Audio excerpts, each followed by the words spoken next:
Le Fiat Uida a accueilli ce vendredi 29 novembre 2025 un rendez-vous devenu incontournable pour tous ceux qui aspirent à l'excellence personnelle, professionnelle et communautaire. La soirée a été introduite par l'intervention assurée du coach Roswitha Fades, infirmière diplômée d'État. L'hymne national a ensuite été exécuté par le coach Benedita Guenou, contrôleur du développement rural, avant la présentation du credo du Fiat en français et en anglais par le privilégié Mero Dié à Lapini, élève. Enfant du beau, la liberté de Christ honore. Je m'engage à parler de santé, de bonheur, de prospérité, L'ambassadeur Michel Lantegny, technicien supérieur en analyse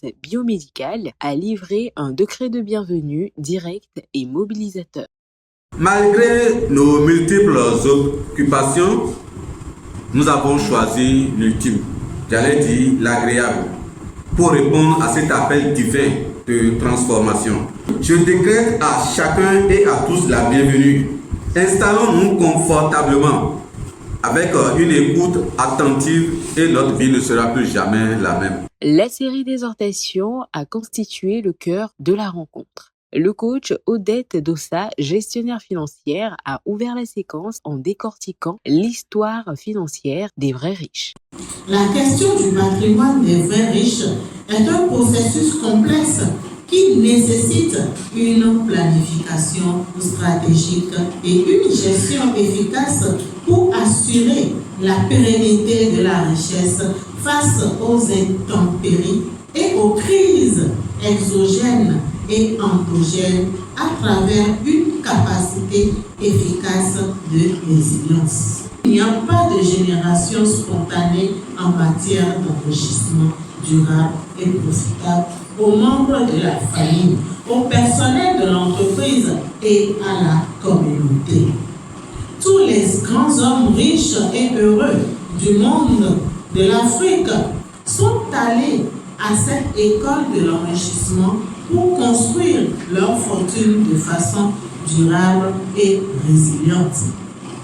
C'est à cette école que Fiat nous invite à travers la philosophie du long terme avec de petites actions qui nous rapprochent progressivement, mais assurément à l'enrichissement durable.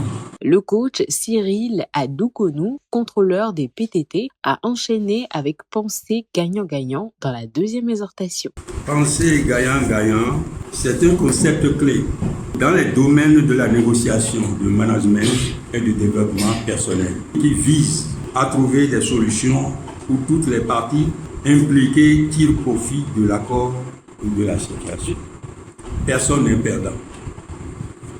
Cela ne signifie pas que l'on ne devra pas sacrifier nos propres besoins, nos propres intérêts, mais au contraire, que cela signifie que nous sommes capables de trouver des solutions créatives qui répondent aux besoins de tout le monde. Cela nécessite une volonté de comprendre la perspective des autres. Avoir un mental gagnant-gagnant, c'est aborder les interactions et les problèmes avec l'intention de trouver une solution mutuellement avantageuse. Le coach Marcel Quinquepé, enseignant dans la troisième exhortation, a insisté sur la nécessité de comprendre avant de chercher à être compris. Dans la rue, au boulot, à l'église, l'homme est toujours en interaction avec son semblable. Mais pour que ces échanges nous permettent d'avancer et de trouver mutuellement satisfaction, il importe à chaque acteur d'avoir certaines postures ou principes. Premièrement, il faut que la communication soit fluide, explicite, sans ambiguïté, sans les non-dits. Il faut une présence du corps et d'esprit de chaque acteur. Il faut avoir le pouvoir de détachement, sans parti prise, se mettre à la place des autres pour comprendre leur point de vue et leurs émotions. En adoptant ces postures ou principes, nous pouvons créer un environnement propice à la compréhension mutuelle, à la confiance et à la coopération. Un moment de showtime a apporté une ambiance plus légère, permettant aux participants de se détendre. Abondance, club des milliardaires, espérance. Abondance, avec Fiat de monde, on avance. Les barrières tombent, les chaînes se brisent.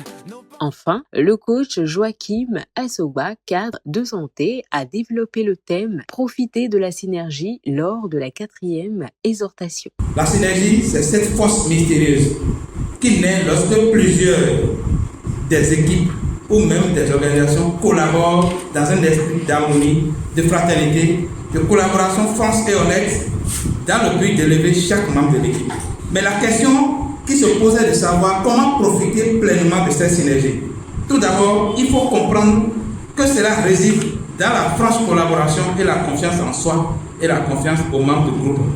Profiter de la synergie, ce n'est pas seulement une question de faire travailler l'ensemble du personnel du groupe, mais c'est surtout écouter, valoriser, considérer, respecter et aimer sans juger. Quelles sont les actions concrètes que tu veux mettre en place?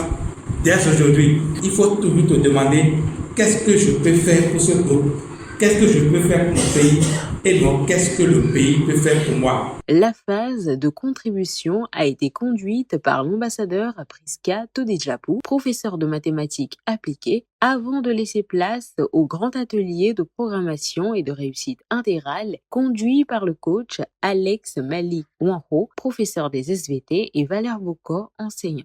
Chers amis de la CAI, nous venons d'entendre les histoires financières des vrais riches. Ce sont les gens qui mettent la générosité en premier dans leur vie, car ils savent ce que cela veut dire. Prenez donc les mains de ces charmantes demoiselles et faisons le geste utile pour notre transformation. Je vous remercie. Je proclame la vie divine. Je proclame la vie divine. Dieu est généreux, Dieu est abondant sans fait, Dieu a la richesse sans son nom état de l'univers. La rencontre s'est clôturée par le cocktail, symbole de fraternité, de cohésion et d'engagement partagé.